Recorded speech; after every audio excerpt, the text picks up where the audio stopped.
Salam.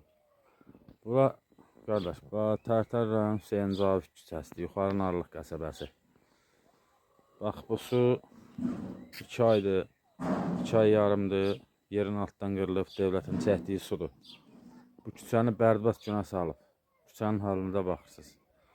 Dəfələrlə idarəyə məlumat vermişik. İdarədən bizə bildirirlər ki, bizim əlimizdə heç bir materialımız yoxdur, gələk onu düzəldək. İdarənin əlində materialı yoxdur deyən bu küçə bu vəziyyətə mi qalmalıdır? Bizim uşaqlarımız rahat şəkildə küçədə velosiped sürməli deyilmi? Gəzməli deyilmi? Xahiş edirəm aidiyyatı qurumlardan. Tərtər rayon su idarəsinə tapşırıq versin. Bu küçəni bu hala salmaq olmaz. Gələn materialı satdırıb işçilərinə, civlərinə qoyanda bilmirdilər. Yerin altdakı durbalar xarab olanda, sıradan çıxanda bunu bərpa etmək lazımdır. Dəfələrlə demişik. Gəlib baxan yoxdur.